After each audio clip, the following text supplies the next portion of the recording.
Act 1. Ancient Rome and the Circus Maximus.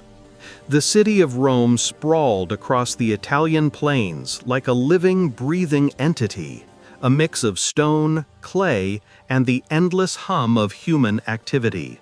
From the Grand Forum, where senators debated in voices that echoed through marble halls, to the narrow alleys of plebeian neighborhoods, life pulsed steadily, and yet at its own gentle rhythm.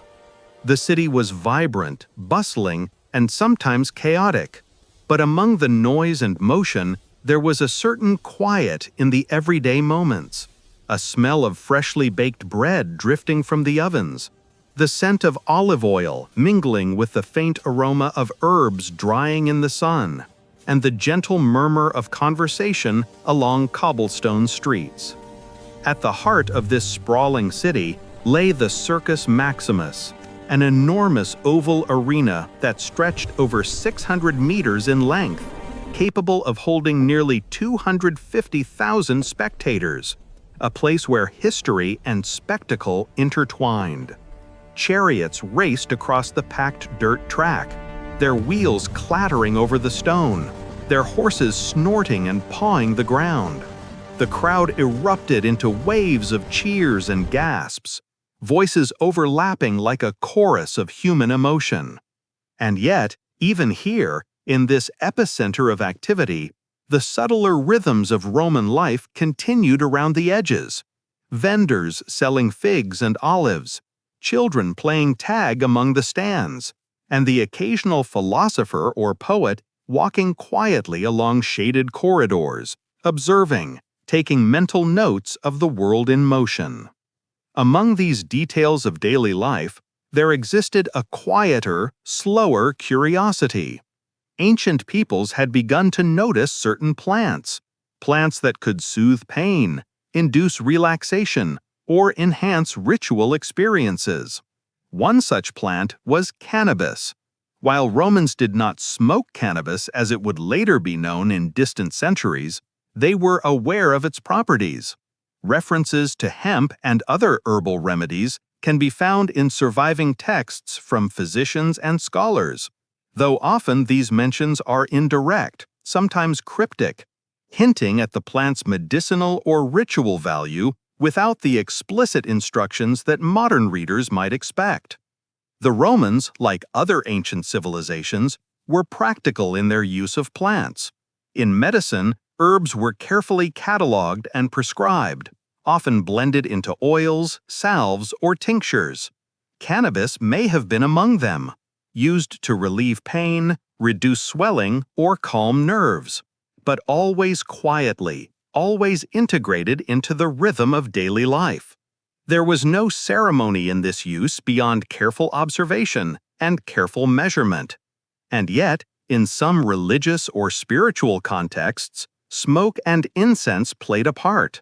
Burned herbs could carry prayers upward, or offer a gentle, fragrant haze that helped priests, healers, or worshippers enter a reflective state. In these small, almost imperceptible ways, the story of cannabis was beginning, long before anyone considered recreational use. As the chariots sped around the Circus Maximus, the crowd's excitement was mirrored by a quieter kind of human attention elsewhere. In homes and courtyards, in shops and gardens, the day moved slowly, filled with seemingly trivial tasks that cumulatively defined the life of a city. Women ground grain and prepared meals. Men mended tools or tended animals. Children chased one another, their laughter a soft counterpoint to the roar of the races. Herbs, some used for flavor, others for medicine, were a constant presence, hanging from beams or spread on flat stones to dry in the sunlight. Among these humble routines, knowledge of plants like cannabis seeped into human awareness, unnoticed by most, but shaping understanding in subtle ways. Hemp, a close relative of the cannabis plant, had a very tangible role in Roman life. It was sturdy and fibrous, used for ropes, sails, and textiles. essential to a civilization that relied heavily on maritime trade and military conquest. Soldiers and sailors depended on hemp ropes for ships and fortifications, while ordinary citizens used woven hemp in garments and household items. This practical engagement with the plant familiarized the Romans with its presence, its texture, and indirectly, its properties. Even if not yet for smoking, the plant was already intertwined with human culture, quietly weaving its way into society. And so, in this sprawling city of stone and sun, of marble and dust, the plant that humans would one day smoke recreationally was already known, quietly understood in fragments, its potential glimpsed but not fully realized. Rome, with its grand politics, bustling streets, and monumental arenas, offered the backdrop for this slow, unfolding history. People moved through their days largely unaware that the small herbs they ground, burned, or processed were part of a story that would stretch across millennia. In addition to medicine and practical use, Romans sometimes encountered cannabis in more mystical or spiritual contexts.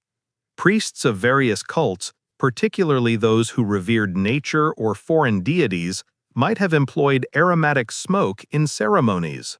The goal was not intoxication, but focus, reflection, or subtle communion with unseen forces. The smoke rose slowly, curling in the air like ghostly fingers, mingling with incense and the faint scent of olive oil, creating an atmosphere of quiet contemplation. These small rituals were rare, shadowed by the grandeur of the empire, but they planted ideas about altered perception, healing, and the spiritual potential of plants that would later resonate across cultures and centuries. As centuries passed, knowledge of plants traveled along trade routes, carried by merchants, soldiers, and travelers who unknowingly spread ideas as well as goods. The cannabis plant moved slowly east and south, across deserts and mountains, through the Mediterranean and beyond. And though Rome itself would eventually fall, leaving behind ruins and scrolls, the curiosity that humans had begun to feel for plants, for subtle ways to influence the mind and body, did not disappear. It traveled quietly, invisible, embedded in the movements of people who carried seeds, stories, and practices wherever they went. By the late Roman period, around 400 CE, the empire had changed, yet the foundations of human curiosity and experimentation with plants remained. In quiet corners of the countryside, small communities continued to observe and experiment with herbs, documenting effects in simple records, repeating experiments over generations. Cannabinoid plants, like others used medicinally or ritually, were part of this slow accumulation of knowledge, a whispered legacy that would eventually find its way to new civilizations, new cultures, and eventually, centuries later, into the hands of those who would smoke it for pleasure or medicine alike. And so, as night fell over Rome, with the shadows of the Colosseum stretching across the cobblestones and the distant, faint cries of exhausted chariot horses fading into the evening, the story of cannabis in human life rested, quiet and unassuming, at the edge of history. It was a story that would resume elsewhere, in distant lands and centuries yet to come. But in this moment, it existed as a subtle, almost invisible thread in the vast tapestry of human experience, a gentle, patient beginning to a long, intricate journey. Act 2. Early cannabis use in the Mediterranean and Near East. Beyond the borders of Rome, across the warm Mediterranean, through the fertile valleys of the Nile and the winding deserts of Persia, the story of humanity and cannabis quietly unfolded. In these lands, plants were not merely decorations of the landscape. They were instruments of survival, medicine, and ritual. People observed them with patience, noting their smells, textures, and subtle effects.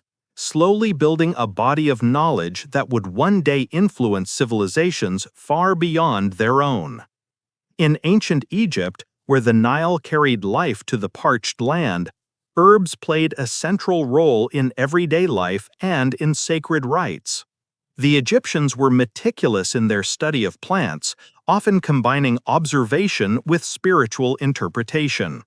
Papyrus scrolls from this period describe a variety of herbs used for healing, treatments for inflammation, pain, digestive discomfort, and spiritual ailments. Among these, there is evidence suggesting the awareness of cannabis. Though it was not smoked as in later centuries, cannabis was valued for its resin and oils, incorporated into ointments, balms, and infusions. Priests, healers, and even the pharaohs themselves may have experienced its effects in subtle ways, through carefully prepared mixtures designed to soothe or stimulate the body and mind. Farther east, in the lands of Persia, traders and nomads began to explore the multiple uses of hemp and cannabis. The Persian Empire, stretching across deserts and mountains, fostered connections between distant peoples. And with these connections came the sharing of knowledge. Cannabis, known in some texts as kane, was recognized for its practical and medicinal qualities. Its fibers were used to craft ropes and textiles, sturdy enough for caravans crossing the arid landscapes, while its psychoactive properties were known to healers and mystics who employed the plant in religious ceremonies or to ease suffering. These early practices were careful and deliberate. They involved preparation of oils, boiling of leaves, and the burning of incense, always in measured, ritualized ways that emphasized mindfulness and observation. In India, during this same period, cannabis took on a particularly spiritual significance. Texts dating back to the Vedic period, around 1500 BCE, describe the preparation of bhang, a drink made from cannabis leaves, milk, and spices, consumed during religious festivals and ritual observances. The plant was associated with deities and spiritual awakening, considered a medium through which humans might glimpse deeper truths or enter a meditative state. Consumption was slow and ceremonial. The aim was not mere recreation, but reflection, connection, and sometimes healing. Storytellers, priests, and healers would pass these practices down orally, in soft-spoken chants or whispered instructions, ensuring that each generation understood both the power and the limits of the plant. Trade routes, stretching from the Mediterranean through Persia and into India, allowed cannabis and the knowledge of its uses to travel quietly across cultures. Merchants moving through bustling bazaars, caravanserais, and port cities carried seeds, fibers, and stories alike. A trader from Persia might describe the calming properties of a resin to a merchant in the Levant. An Indian pilgrim might share a ritual involving bhang with travelers on the Ganges. Over decades and centuries, these small exchanges built a rich tapestry of human interaction with the plant, spreading it across climates, cultures, and languages. Cannabis, once a local herb known only to specific communities, began to emerge as a shared, trans-regional resource, valued for both its material and spiritual applications. In the cities of the Near East, where minarets and temples dotted the skyline and markets were filled with the scent of spices, cannabis was often incorporated into healing and divination practices. Physicians carefully ground leaves and flowers into powders or pastes, blending them with other herbs. They applied them to wounds, mixed them into teas for fevers, or burned them in small quantities to purify spaces. This was a slow, deliberate process, the effects subtle and measured. People did not seek sudden intoxication, they sought balance, relief, and a touch of clarity. The practice required patience, observation, and respect for the plant's power. A quiet knowledge passed through apprenticeship and experience, hidden in plain sight within the daily rhythms of life. In rural villages along the Mediterranean coast, the cultivation of hemp for rope and textiles continued alongside these medicinal and ritual uses. Farmers planted seeds in well-drained soil, tended the stalks with care, and harvested fibers that would clothe families, secure boats, and support economies. Yet even in these pragmatic applications, there was awareness of the plant's other properties. Small communities experimented quietly. A leaf added to a poultice for a sprained ankle, a resin rubbed on the temples for headache relief, or smoke wafting from ceremonial fires during midsummer festivals. These small moments were rarely recorded, yet they were part of the slow accumulation of human experience with cannabis. Across these lands, the influence of cannabis extended beyond medicine and ritual into the realm of philosophy and daily contemplation. Scholars in Persia and Egypt reflected on the natural world, the human body, and the connection between the two. The slow inhalation of aromatic smoke, the gentle sipping of herbal mixtures, or the careful application of ointments became part of a broader meditation on life's rhythms. Humans learned to observe subtle changes in perception, mood, and health. They learned patience, restraint, and reverence for a plant that was at once ordinary and extraordinary. By 1000 CE, cannabis had established a quiet but significant presence across the Mediterranean and Near East. Its fibers supported economies, its oils and resins supported medicine, and its ritual uses supported spiritual life. Though it was not yet smoked recreationally in the way that later centuries would see, humanity had already begun a centuries-long relationship with the plant, a relationship based on curiosity, observation, and cautious experimentation.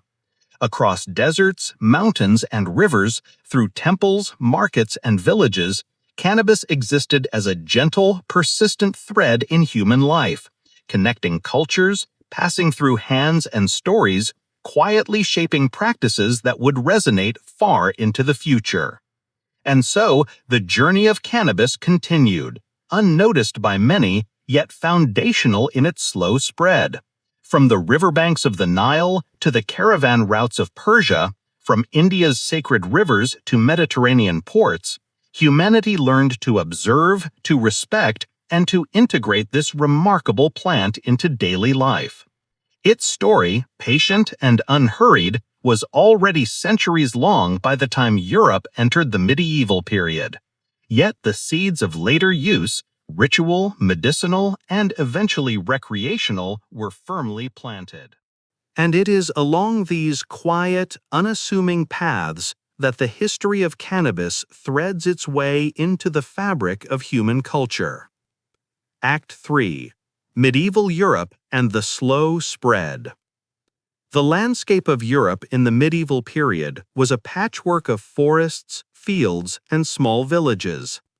Castles dotted the hills, monasteries stood silently along riverbanks, and cities began to grow with cobbled streets and bustling marketplaces. Life moved slowly, governed by the seasons, the cycles of planting and harvest, and the rhythms of faith and labor. In this world, the story of cannabis quietly continued, moving westward from the Mediterranean and Near East, carried by travelers, traders, and scholars who understood its uses in subtle, practical ways. Cannabis thrived in Europe primarily through trade and migration. Merchants traveling along the Mediterranean, through the ports of Italy, Spain, and France, brought seeds, fibers, and knowledge. It was first recognized for its practical qualities. Hemp fibers were strong and durable, ideal for ropes, sails, and coarse cloth. Coastal cities and river towns relied on these materials for shipping, fishing, and commerce. Farmers learned to cultivate hemp, sowing seeds in well-drained fields, tending stalks carefully, and harvesting fibers for both local use and export. The work was labor-intensive, rhythmic, and largely seasonal, echoing the patient attention humans had always given to the plant. In addition to its practical applications, cannabis found a place in medicinal and religious practices. Monasteries, often centers of learning and healing, maintained herb gardens with meticulous care. Monks cultivated a variety of plants, each with specific purposes, some for healing wounds, others for soothing fevers or digestive ailments. Cannabis was included among these plants. Leaves and resins were ground into powders, infused into oils, or boiled into teas. Physicians and herbalists of the period wrote detailed notes on preparation and dosage, passing knowledge from teacher to apprentice. While not recreational, the use of cannabis was deliberate, measured, and respected. A tool to ease suffering, a quiet aid to the mind and body. In village households, subtle uses of cannabis existed alongside daily chores. Women prepared meals, often adding herbs for flavor and mild medicinal effects. Children played in the fields, occasionally tripping over stalks left to dry in the sun. Farmers might use hemp fibers for clothing or ropes, sometimes observing unexpected effects when resins or leaves were added to ointments. Life was slow, repetitive, and careful. These small experiments were woven into the rhythm of everyday living. Knowledge of the plant remained largely local, oral, and practical, but its influence spread gradually, moving with the rhythm of human labor and travel. Cannabis also intersected with ritual and spiritual practices in subtle ways. Although Christianity dominated Europe, folk traditions persisted, often blending with older pagan customs. In some regions, smoke from burned herbs, including cannabis, was used in purification rituals to ward off illness or misfortune. Festivals, seasonal celebrations, and sacred rites occasionally incorporated these herbs, producing a gentle haze of aromatic smoke that mingled with the scent of bread, wood fires, and river air. These practices were quiet, understated, and largely unnoticed by outsiders, yet they represented a living, ongoing relationship with the plant, a connection between humans and the natural world that had persisted for millennia.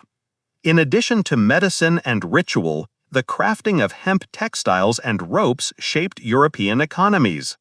Hemp became a staple in rural and urban life alike.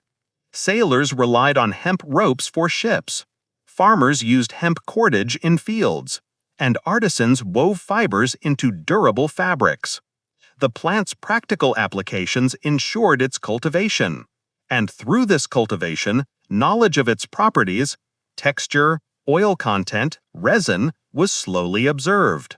Communities learned which soils yielded the strongest fibers, which treatments preserved the material, and which parts of the plant could aid in healing. Even in its most mundane forms, cannabis was part of a quiet accumulation of human knowledge and experience. Trade routes and monastic networks facilitated the spread of cannabis knowledge across Europe. Pilgrims traveling to distant shrines, merchants crossing mountain passes, and scholars studying in cloisters shared seeds, stories, and preparations. In towns along rivers or near ports, markets became places where information subtly passed from person to person.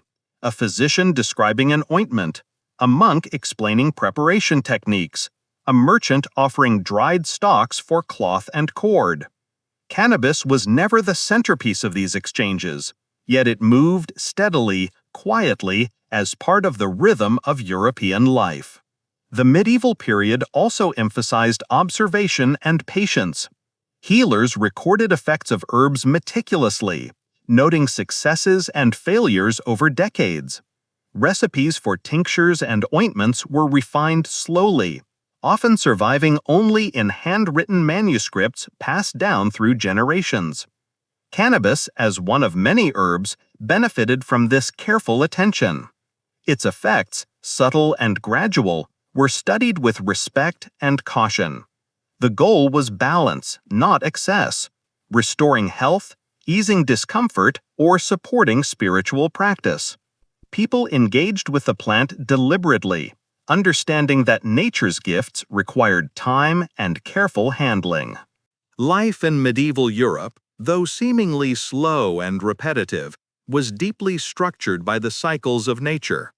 Fields were plowed, seeds planted, and harvests collected according to seasonal patterns. Cannabis cultivation fit neatly into this rhythm. Workers would sow seeds in spring, tend young plants in summer, and harvest fibers and seeds in late summer or early autumn. Drying and processing took weeks, sometimes months, creating a continuous, deliberate engagement with the plant. This slow process mirrored the broader pace of life. Meals cooked over wood fires, candlelight illuminating pages of manuscripts, prayers offered daily, and communities observing the subtle changes of the natural world. By 1400 CE, cannabis had established itself in both practical and medicinal spheres across Europe. Its fibers were essential to economies and craftsmanship.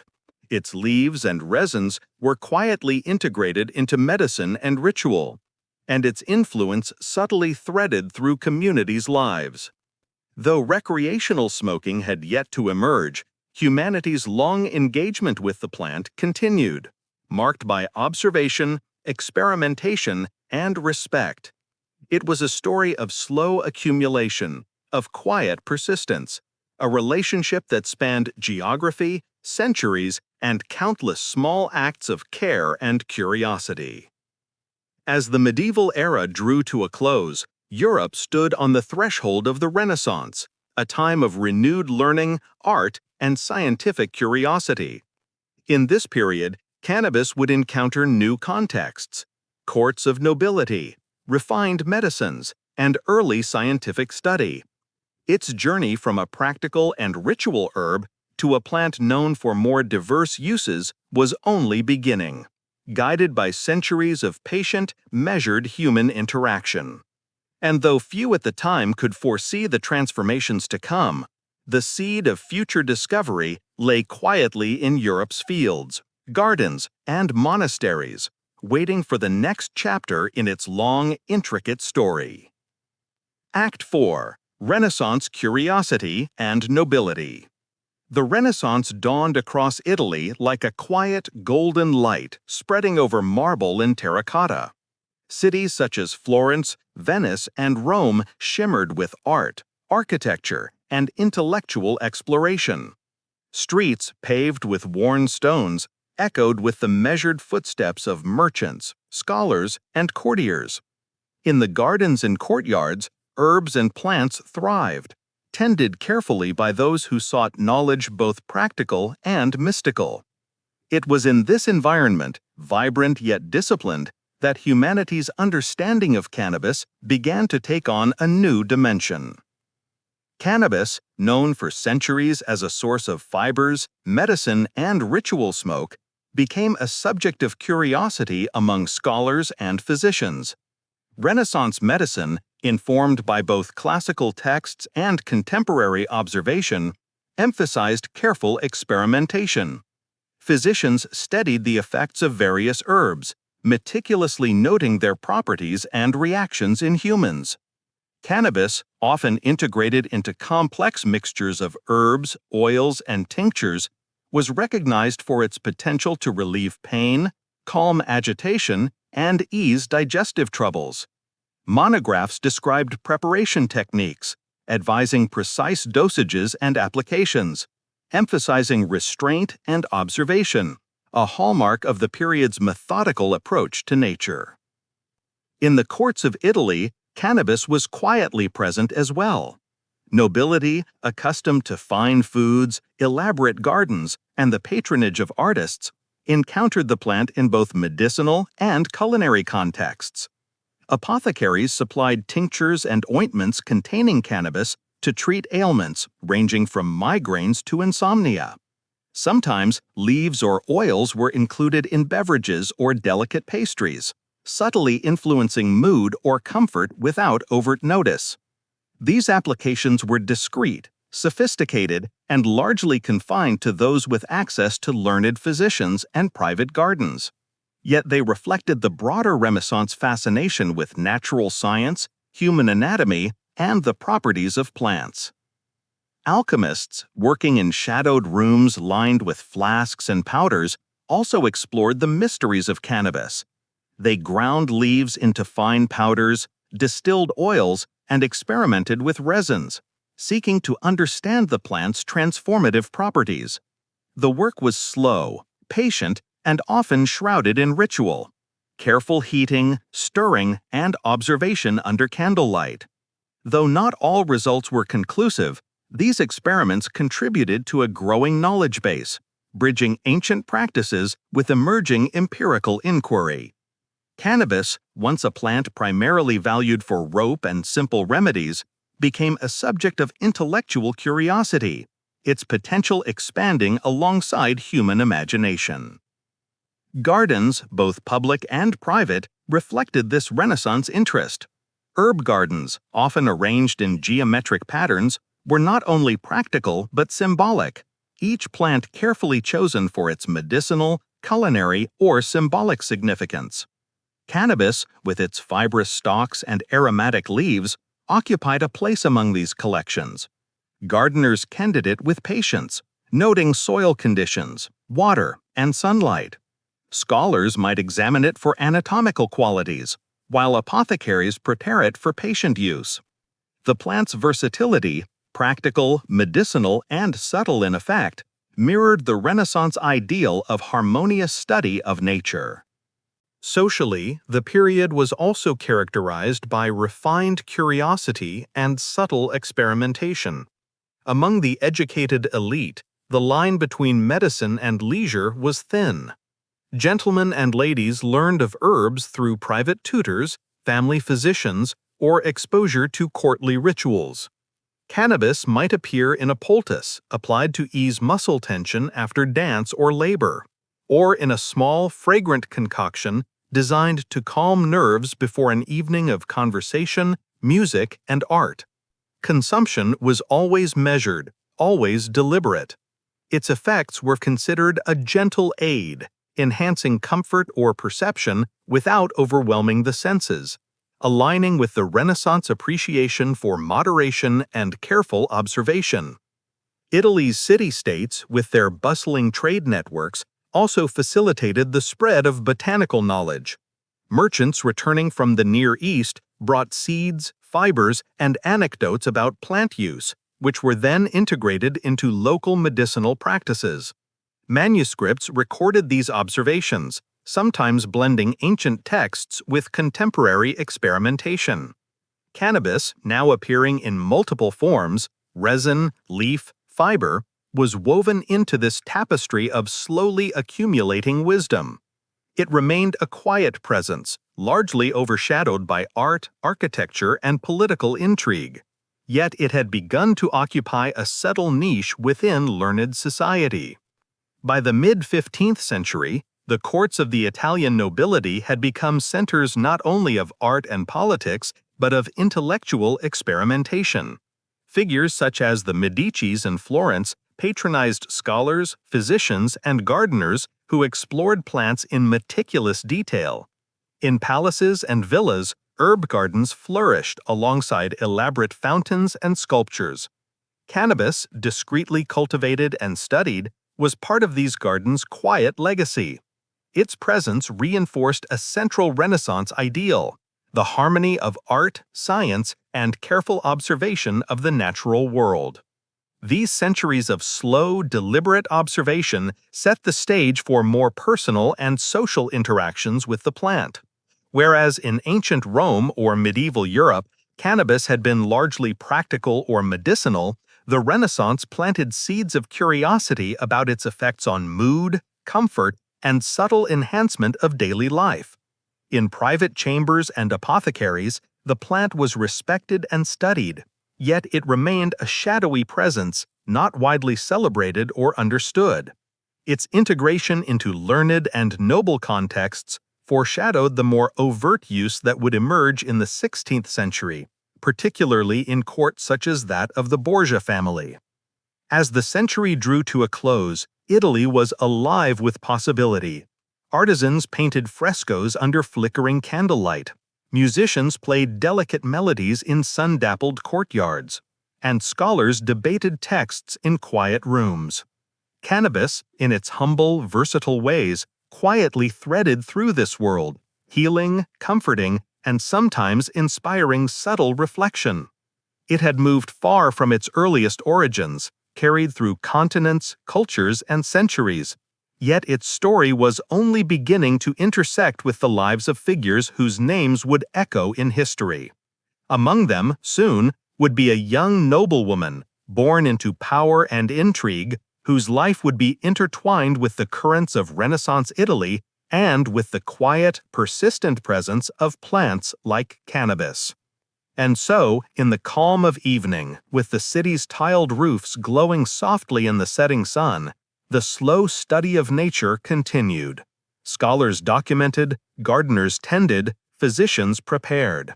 Cannabis, once a humble herb of practical use and ritual smoke, had become part of a sophisticated, measured engagement with the natural world. Its journey, patient and unhurried, was approaching a new chapter, one that would bring it into the courts of nobility, the intrigues of families like the Borgias, and the delicate, complex lives of those who lived at the heart of Renaissance Italy. Act 5. The Life of Lucrezia Borgia, 1480 to 1519. And early recreational use. The city of Rome in the late 15th century was alive with intrigue and grandeur. Marble palaces, terraced gardens, and narrow winding streets created a landscape where the ancient and the modern intertwined.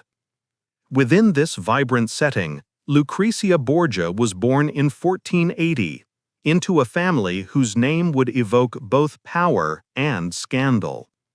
The Borgias were known for their political cunning, their alliances, and their elaborate courtly life. Yet amidst this intrigue, the quiet story of plants, herbs, and the early uses of cannabis threaded through daily life, offering subtle comfort, medicinal aid, and discreet experimentation. Lucrezia grew up surrounded by wealth and art. Her childhood chambers overlooked sunlit courtyards filled with flowering plants, carefully tended by gardeners who also cultivated herbs for medicine and ritual.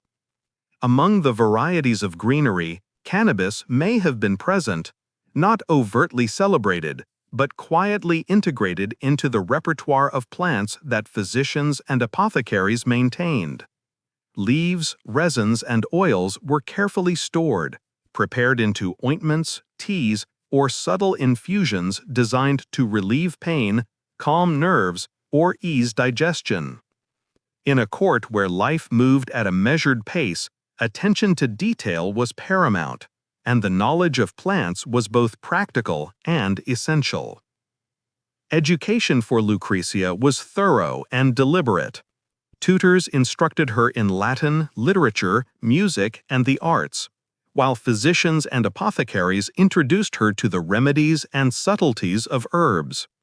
Cannabis, though not explicitly recreational in this era, appeared in these contexts as part of broader knowledge of medicinal and aromatic plants. A balm applied to a minor wound, a tea sipped to ease a restless night, or a fragrant mixture used during prayer or reflection, all reflected the subtle presence of the plant in daily life. Its effects were gentle, measured, and often appreciated more for comfort than for intoxication.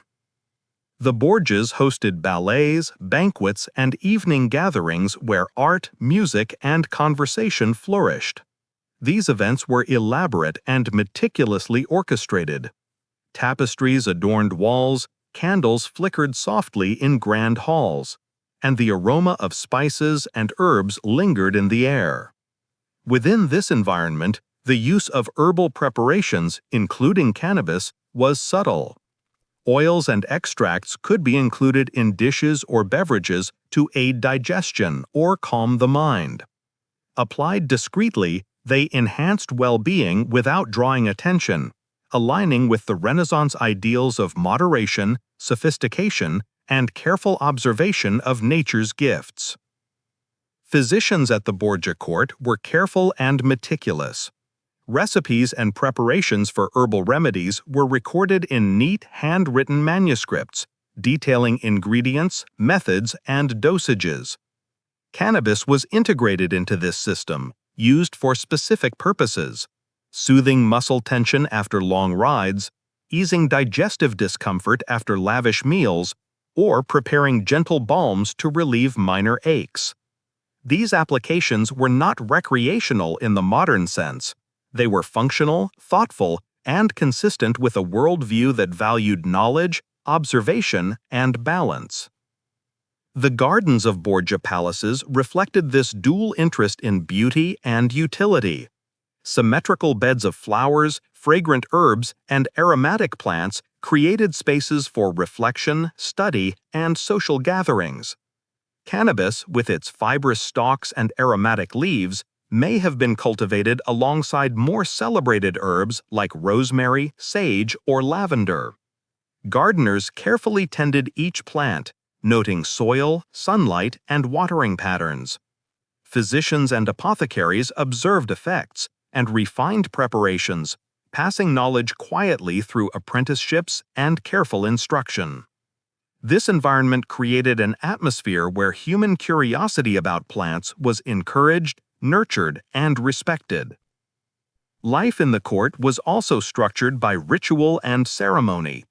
Each day followed a predictable rhythm: morning prayers, lessons, social visits, and evening banquets.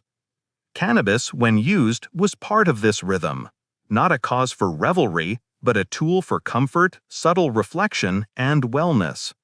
Its presence was quiet, almost invisible, yet essential in the background, supporting the health and composure of those who navigated the complex world of political and social maneuvering.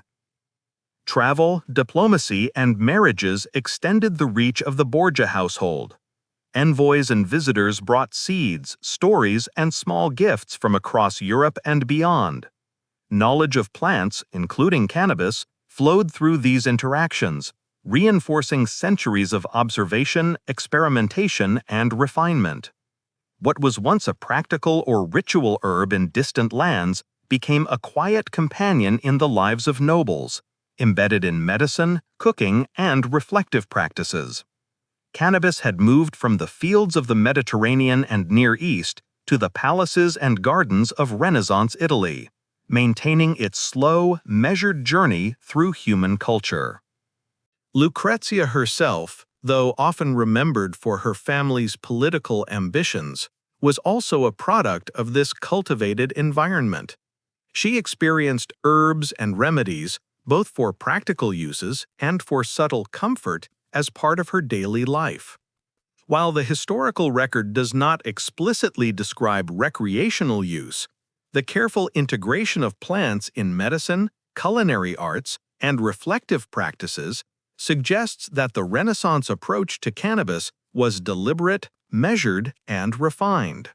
It was a quiet influence, shaping the health, comfort, and subtle pleasures of those who had access to knowledge and careful preparation. As the years passed, Lucrezia moved through arranged marriages, political alliances, and the social intricacies of Italian courts. Her life, entwined with the power dynamics of the Borgias, was marked by both luxury and constraint. Throughout, the slow, deliberate relationship with plants continued.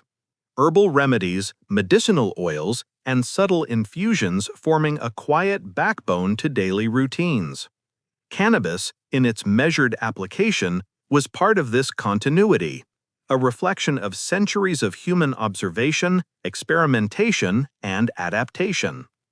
By the time of her death in 1519, Lucrezia Borgia's life had intersected with the peak of Renaissance intellectual and cultural achievement. And yet the subtle presence of plants like cannabis had quietly threaded through her experiences. It was a legacy of observation, patience, and careful use. A reminder that even in the midst of political intrigue and grand spectacle, humans had long maintained a delicate relationship with the natural world.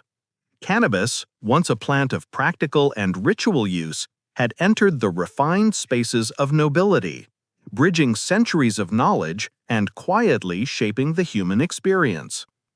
And so, as candlelight flickered in palaces and gardens grew silent under the Italian night sky, the story of cannabis continued its patient, unhurried journey. From fields and workshops to apothecaries and private chambers, it persisted as a subtle companion to human life, a quiet reflection of curiosity, care, and the slow unfolding of centuries. The stage was set for its next transformations, future centuries where its uses would expand further, yet always informed by the careful, deliberate observations of those who came before. Act V. Reflections and the slow march to modern cannabis use. With the passing of Lucrezia Borgia in 1519, the Renaissance continued to flourish across Italy and beyond. Palaces, gardens, and libraries remained centers of knowledge, art, and refinement. And within these spaces, the quiet story of plants persisted. Cannabis, which had traveled from ancient Egypt, Persia, and India through the Mediterranean and into Europe, remained a subtle presence in human life. Its fibers, oils, and leaves continuing to serve practical, medicinal, and occasionally ritual purposes. Across Europe, herbal knowledge continued to spread. Apothecaries and physicians maintained gardens, mixing new ingredients with traditional ones, refining tinctures, ointments, and teas. Cannabis was included among these plants, valued for its calming effects and its ability to ease physical discomfort. While not yet widely recognized for recreational use, it was respected as part of a broader understanding of nature's resources. Manuals and manuscripts preserved this knowledge, written with care and precision, often in private hands, ensuring that the practices would endure for future generations. In rural villages, the cultivation of hemp for textiles and ropes remained essential. Farmers understood the plant's strength and versatility, while small-scale medical uses continued quietly within homes. Leaves might be added to poultices, resins incorporated into balms, and oils used in minor remedies. Life was slow and repetitive, governed by seasons, harvests, and the cycles of daily work. And cannabis moved along with it, a constant, reliable presence integrated into human routines without fanfare. The influence of trade and exploration further extended knowledge of cannabis. Merchants traveling across the Mediterranean and into northern Europe brought seeds, fibers, and recipes. Along these trade routes, knowledge accumulated gradually, sometimes in oral tradition, sometimes in written notes passed between apothecaries. This slow diffusion allowed cannabis to adapt to new climates and cultures, continuing its journey across the continent. Its uses remained largely medicinal and practical, but the groundwork for recreational experimentation was quietly laid, building on centuries of observation and careful study. At the same time, the intellectual curiosity of the Renaissance encouraged reflection on nature and the human body. Scholars, herbalists, and physicians sought to understand how plants influenced mind and body, how substances could heal, calm, or alter perception. Cannabis, with its long history, was part of this reflection. It was studied, measured, and respected, a testament to humanity's growing sophistication in interacting with the natural world. Observation and patience were key. Every effect was noted, every preparation recorded, ensuring continuity of knowledge across generations. In courts and noble households, subtle uses of cannabis persisted. Oils, tinctures, and infusions were included in medicinal practices, often administered by learned physicians. Gentle balms could soothe fatigue, mild teas could calm the spirit, and aromatic preparations might accompany reflection, prayer, or contemplation. The plant's presence was discreet, integrated seamlessly into a lifestyle that valued moderation, observation, and refinement. Its role was not one of spectacle, but of quiet support, a companion in the measured pace of Renaissance life. By the end of the 16th century, cannabis had completed a centuries-long journey across continents, civilizations, and cultures.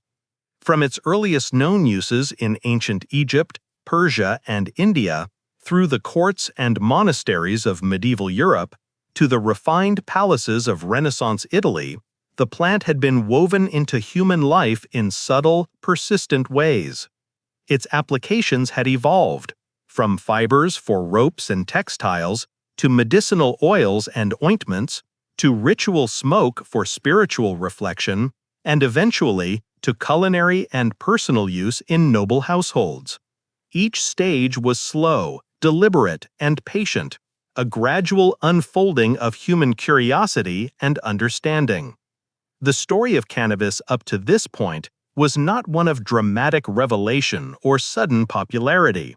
It was a quiet, unhurried narrative, a series of small discoveries, careful observations, and careful applications across centuries. People learned to respect the plant, to integrate it into their lives thoughtfully, and to pass on knowledge with care.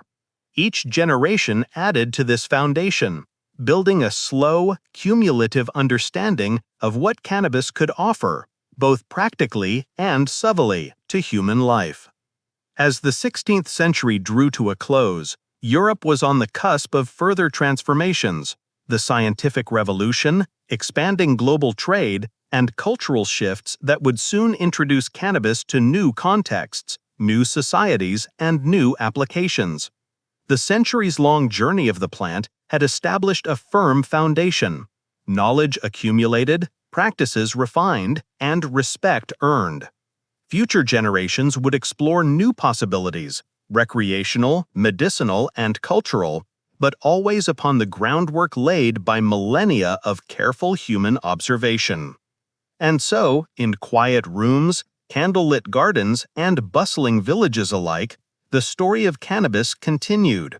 Its journey, patient and persistent, was emblematic of human curiosity, a gradual unfolding, shaped by necessity, intellect, and subtle experimentation.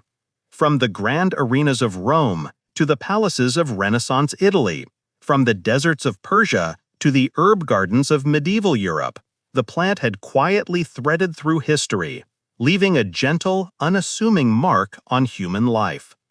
In the calm of evening, as the sun set over Italian hills or over distant Mediterranean coasts, one could imagine the plant growing silently, its presence felt in ointments, teas, fibers, and rituals, a silent witness to centuries of human observation. It was a story of patience, resilience, and slow discovery, a reminder that even the most humble plants could leave a profound legacy, shaping lives quietly, persistently, and unhurriedly through the course of human history.